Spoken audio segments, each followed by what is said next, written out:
ഒരു സുപ്രഭാതത്തിൽ Shri T V ചന്ദ്രൻ എഴുന്നേറ്റപ്പോൾ പെട്ടെന്ന് എന്തുകൊണ്ടോ കംപ്ലീറ്റ് ഓർമ്മയൊക്കെ പോയി. താൻ എവിടെയാണ്, എന്താണ് എൻ്റെ പേര്, ഇങ്ങനെയുള്ള എല്ലാ കാര്യങ്ങളും നഷ്ടപ്പെട്ടു പോയ ഒരു മനുഷ്യനെ പോലെ കുറച്ച് സമയം അങ്ങനെ ഇരുന്നു. അങ്ങനെ ജീവിക്കുന്ന ഒരുപാട് ആളുകളുണ്ടെന്ന് പല ആളുകൾ പറഞ്ഞു. അപ്പോൾ പിന്നെ അങ്ങനെ ഒരു കഥ എഴുതാം എന്ന് പറഞ്ഞിട്ട് അങ്ങനെയാണ് പല സുഹൃത്തുക്കളുടെയും ഇൻട്രാക്ഷൻസ് വെച്ചിട്ടാണ് ഈ ഡാനിയിലെ പല എപ്പിസോഡ്സ് ഉണ്ടായിട്ടുള്ളത്. നമസ്കാരം, ബിയോണ്ട് ദ ഫ്രെയിം സീരീസിലേക്ക് സ്വാഗതം. ഞാൻ KG ജയൻ ISC. ഞാനിന്ന് സംസാരിക്കാൻ പോകുന്നത് ഞാൻ സിനിമാറ്റോഗ്രാഫി ചെയ്ത 2002 റിലീസ് ചെയ്ത ഡാനി എന്ന സിനിമയെ പറ്റിയാണ്.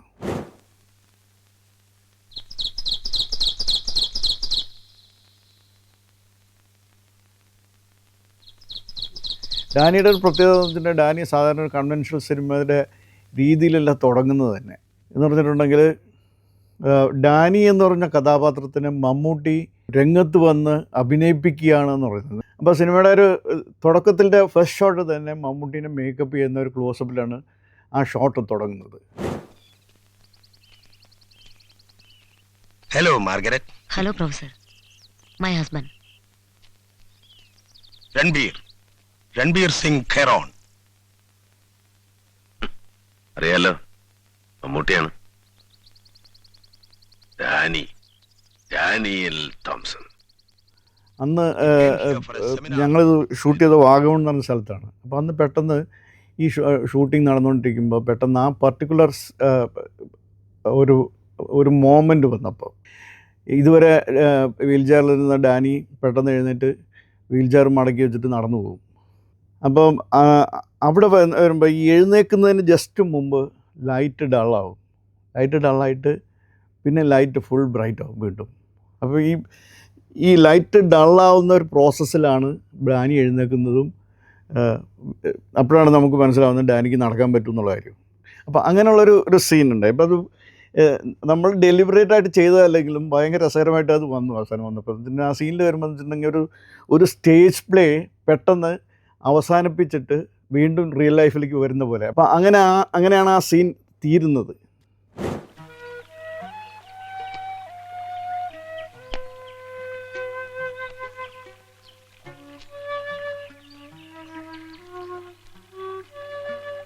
ഇത് ഡാനി, മുഴുവൻ പേര് Daniel Thomson.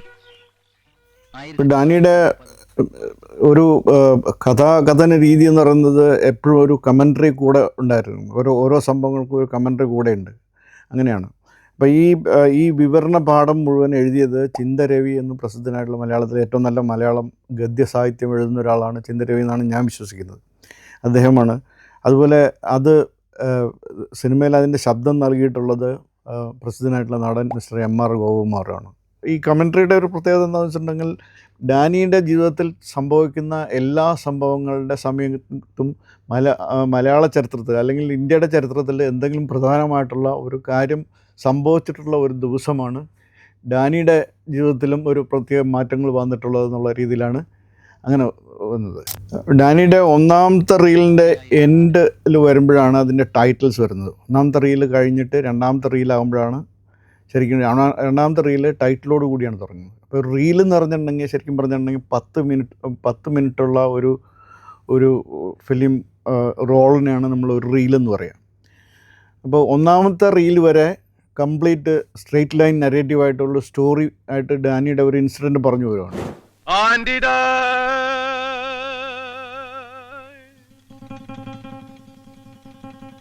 Uncle cry,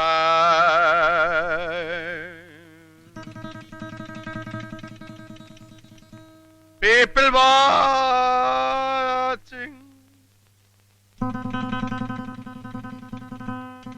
Auntie died. ഡാനിയുടെ ചരമഗീതങ്ങൾ പക്ഷേ എല്ലായ്പ്പോഴും ഒരേപോലെ സ്വീകരിക്കപ്പെട്ടില്ല. Uncle cry.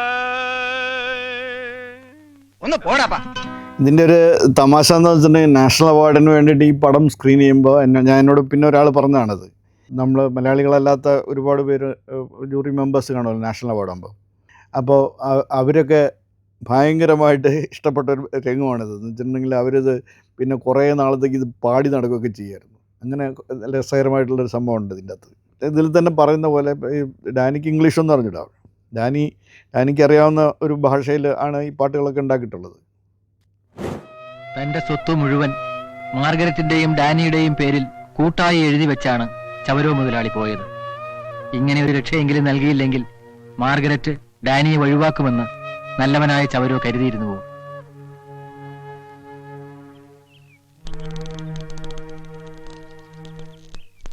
അപ്പോൾ ഞങ്ങളത് ഷൂട്ട് ചെയ്യുമ്പോൾ ശരിക്കും പറയുന്നത് ഞങ്ങൾ ആദ്യം ഈ ഷർട്ടാണ് ഷൂട്ട് ചെയ്തത്. അപ്പോൾ എനിക്ക് അന്ന് അറിഞ്ഞൂടായിരുന്നു എന്തിനാണ് ഇങ്ങനെ ഷൂട്ട് ചെയ്യുന്നത്. അതിങ്ങനെ ചെറിയൊരു ആട്ടം കൊടുത്ത് ഇങ്ങനെ ഷൂട്ട് ചെയ്യുന്നത്. ഇപ്പോൾ ചന്ദ്രേട്ടൻ എന്നോട് പറഞ്ഞു അത് അങ്ങനെയാണ് എടുക്കേണ്ടതെന്ന് പറഞ്ഞു. അപ്പോൾ എനിക്ക് ശരിക്കും സ്ക്രിപ്റ്റൊക്കെ വായിച്ചിട്ടുണ്ടെങ്കിലും അത് ഇങ്ങനെ മാച്ച് ചെയ്ത് കട്ട് ചെയ്യാൻ വേണ്ടിയിട്ടാണ്, എഡിറ്റ് ചെയ്യുമ്പോൾ അത് അത്ര മാച്ച് ചെയ്ത് വരാൻ വേണ്ടിയിട്ടാണ് അത് ചെയ്തതെന്ന് പിന്നെ സിനിമ കാണുമ്പോഴാണ് എനിക്ക് മനസ്സിലാകുന്നത്. അതൊരു ഭയങ്കര രസമുള്ളൊരു ട്രാൻസിഷനായിട്ട് എനിക്ക് തോന്നിയിട്ടുണ്ട് ആ സിനിമയിൽ. കാരണം എന്ന് വെച്ചിട്ടുണ്ടെങ്കിൽ ചവര മുതലാളിയുടെ മരണത്തോടു കൂടി ഡാനിയുടെ ജീവിതത്തിൻ്റെ ലെവല് വേറെ രീതിയിലേക്ക് മാറുകയാണ് ചെയ്യുന്നത്.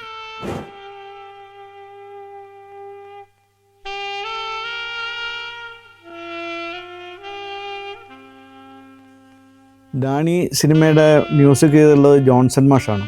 അപ്പോൾ ജോൺസൺ മാഷിന് ഒരു പ്രത്യേക തരം താല്പര്യങ്ങൾ ചന്ദ്രേട്ടൻ്റെ സിനിമയോടുണ്ട്. കാരണം അവർ വളരെ അടുത്ത സുഹൃത്തുക്കളാണ്. പല രീതിയിലും അങ്ങോട്ടും ഇങ്ങോട്ടും ഇൻട്രാക്ഷൻസ് ഉള്ള സുഹൃത്തുക്കളായിരുന്നു അവർ മദ്രാസിലുള്ള കാലഘട്ടം തൊട്ട്. അപ്പോൾ ഈ സിനിമയിൽ നല്ല രസമായിട്ട് മ്യൂസിക് ചെയ്തിട്ടുള്ളതിൻ്റെ ഒരു കാര്യം എന്ന് വെച്ചിട്ടുണ്ടെങ്കിൽ ജോൺസൺ മാഷ്ക്ക് ഭയങ്കര ഇൻട്രസ്റ്റോടു കൂടി ചെയ്യാൻ പറ്റുന്ന ഒരു മ്യൂസിക്കായിട്ടാണ് പുള്ളി അത് ഏറ്റെടുത്തത്. കാരണം വെച്ചിട്ടുണ്ടെങ്കിൽ ഇതിൻ്റെ അകത്ത് ഡാനി ഒരു സാക്സഫോൺ പ്ലെയറാണ്. അപ്പോൾ ആ സാക്സഫോണിൻ്റെ മ്യൂസിക്കും പുള്ളിയുടെ സാധാരണ രീതിയിലുള്ള മ്യൂസിക്കും സാക്സഫോണിൻ്റെ ശബ്ദവും ഇതിൻ്റെ അകത്ത് എല്ലായിടത്തും ഇടകലർത്തി ഉപയോഗിച്ചിട്ടുണ്ട്.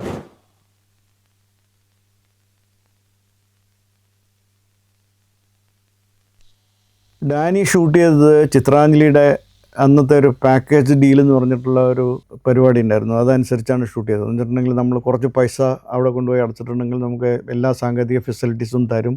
അന്ന് നമ്മൾ ഉപയോഗിച്ചിരുന്ന ഫിലിം ഒരു ചേഞ്ചിന് വേണ്ടിയിട്ട് ഞാൻ ഫ്യൂജി ഫിലിമിലാണ് ഇത് ഷൂട്ട് ചെയ്തത്. ഞാൻ അതുവരെയൊക്കെ മിക്കവാറും എല്ലാം ഈസ്റ്റ്മാനിലാണ് ഷൂട്ട് ചെയ്തിട്ടുള്ളത്. അപ്പോൾ ഇത് ഫ്യൂജി ഫിലിമിലേക്ക് നമ്മളൊന്ന് മാറ്റി നോക്കിയാണ്. എനിക്ക് തോന്നുന്നു സൂസന്നയും ഫ്യൂജി തന്നെയാണ് ഷൂട്ട് ചെയ്തത്. അപ്പോൾ സൂസന്നയുടെ റിസൾട്ട് കാരണമാണ് നമ്മൾ ഫ്യൂജി തന്നെ എടുത്തത്. ഫ്യൂജി ഫിലിം എന്ന് പറയുന്നത് ഒരുപക്ഷെ ഒരു ഏഷ്യൻ സിനിമ ഫിലിം എന്ന് വേണമെങ്കിൽ നമുക്ക് പറയാം. അതാണ് അതിൻ്റെ ഒരു പ്രത്യേകത. എന്ന് വെച്ചാൽ ഏഷ്യൻ ജാപ്പനീസ് ഫിലിമാണ്.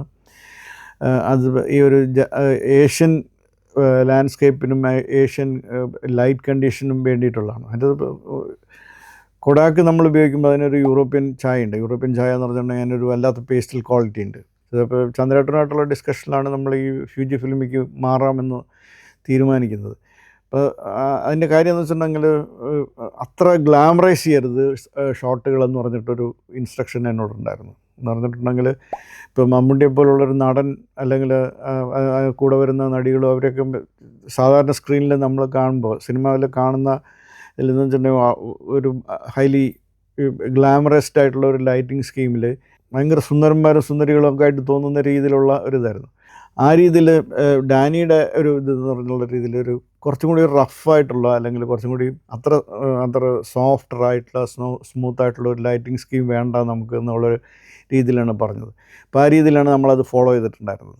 നമ്മൾ ഉപയോഗിച്ചിരുന്ന ക്യാമറ എന്ന് പറയുന്നത് വളരെ എലിമെൻ്ററി ആയിട്ടുള്ള, ശരിക്കും പറഞ്ഞിട്ടുണ്ടെങ്കിൽ എലിമെൻ്ററി ഇൻ ദ സെൻസ് ഏകദേശം ഒരു 30 വർഷമൊക്കെ പഴക്കമുണ്ടായിരുന്നു അന്ന് ആ ക്യാമറ നമ്മൾ ഉപയോഗിക്കുമ്പോൾ. 2C എന്ന് പറഞ്ഞിട്ട് ആരി ഫ്ലെക്സ് തുടങ്ങിയ കാലത്ത് ആദ്യത്തെ മോഡലുകൾ ബേസ് മോഡലുകളായിരുന്ന ആരി 2 സീരീസിൽ. അപ്പോൾ അതിന് ഒരുപാട് ഡിസഡ്വാൻറ്റേജുകളുണ്ട്. എന്ന് വെച്ചിട്ടുണ്ടെങ്കിൽ ഒന്നാമത്തേൽ അതിനകത്ത് ഈ റൊട്ടേറ്റിംഗ് വ്യൂ ഫൈൻഡർ ഇല്ല. അപ്പോൾ നമ്മൾ ഒരു ലോ ലെവൽ കിടക്കണമെങ്കിൽ നമ്മളൊന്ന് തറയിൽ കിടന്നിട്ടൊക്കെ വേണം.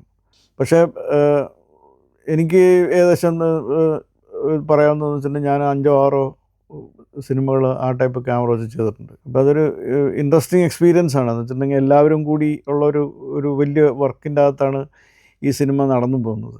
എന്ന് പറഞ്ഞാൽ ഒരുപാട് ടെക്നിക്കൽ സപ്പോർട്ട് വേണം. ഈ ക്യാമറ കൂടെ നോക്കാൻ തന്നെ ചിലപ്പോൾ ഒരാൾ വന്ന് പെട്ടെന്ന് ആർട്ടിൻ്റെ ആൾക്കാരൊക്കെ വന്നൊരു കുഴിയൊക്കെ ഉണ്ടാക്കിയിട്ട് ക്യാമറമാനെ ഈ കുഴിയിലിരുത്തിയിട്ട് വേണം അത് നോക്കാം. കാരണം ഇതിൻ്റെ വ്യൂ ഫൈൻഡർ നമുക്ക് അങ്ങോട്ടും ഇങ്ങോട്ടും തിരിക്കാനൊന്നും പറ്റില്ല. അപ്പം അങ്ങനത്തെ ഒരുപാട് തമാശകൾ ഉണ്ടാക്കിയിട്ടുണ്ട് ഇതിൻ്റെ അകത്ത്. ഞാനിങ്ങനെ ജീവിച്ചിരിക്കണമെന്നേ ഉള്ളൂ. ശരിക്ക് പറഞ്ഞാ ഞാൻ ആരുമല്ല. ഡാനിക്ക് ഡെഫിനറ്റായിട്ട് രണ്ട് ഫേസുകളുണ്ട്. രണ്ട് ഫേസുകൾ എന്ന് പറഞ്ഞിട്ടുണ്ടെങ്കിൽ ഡാനിയുടെ ജീവിതത്തിൽ ഡാനിനെ കൊണ്ടൊരു വൃദ്ധസദനത്തിൽ കൊണ്ടാക്കുന്നത് വരെയുള്ള ഒരു ഫേസും പിന്നെ വൃദ്ധസദനത്തിൽ ചെന്നിട്ടുള്ളത്. ഇപ്പോൾ വൃദ്ധസദനം എന്ന് പറഞ്ഞ ഒരു കിഴക്കൻ മേഖലയിലുള്ള ഒരു സുഖവാസ കേന്ദ്രമാണ്. അത് നമ്മൾ വാഗമൺ എന്ന് പറഞ്ഞ സ്ഥലത്താണ് ഷൂട്ട് ചെയ്തത്. അപ്പോൾ ശരിക്കും പറഞ്ഞിട്ടുണ്ടെങ്കിൽ ഞങ്ങളത് ഷൂട്ട് ചെയ്തതെന്ന് പറഞ്ഞാൽ ലോറി ബേക്കർ അദ്ദേഹത്തിൻ്റെ ആവശ്യത്തിന് വേണ്ടിയിട്ട് ഉണ്ടാക്കിയിട്ടുള്ള വീട് തന്നെയായിരുന്നു നമ്മൾ ആ ഷൂട്ടിങ്ങിന് വേണ്ടിയിട്ട് ഉപയോഗിച്ച വീട്. അപ്പോൾ പിൽക്കാലത്ത് അതൊരു റെസ്റ്റ് ഹൗസ് പോലെയൊക്കെ ആയി.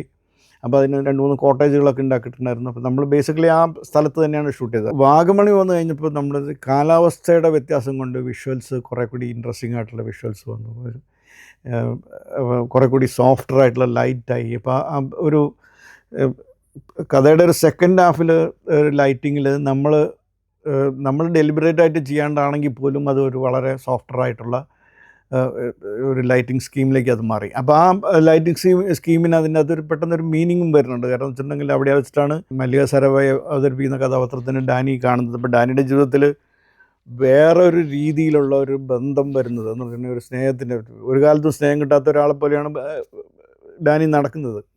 അപ്പോൾ സ്നേഹത്തിൻ്റേതായിട്ടുള്ള ഒരു ചെറിയ ചെറിയ ഇൻസിഡൻസ് ഒക്കെ നടക്കുന്ന ആ സീനുകളിലൊക്കെ കുറച്ചുകൂടി സോഫ്റ്ററായിട്ടുള്ള ലൈറ്റായിട്ട് കുറച്ചുകൂടി നന്നായിട്ട് കുറച്ച് പ്ലസൻ്റായിട്ട് തോന്നാവുന്ന രീതിയിലാണ് നമ്മളത് ചെയ്തിട്ടുള്ളത്. അത് എൻ്റെ മാത്രം കോൺട്രിബ്യൂഷൻ അല്ല, അത് ആ ലാൻഡ്സ്കേപ്പിൻ്റെയും കൂടി കോൺട്രിബ്യൂഷനാണ്.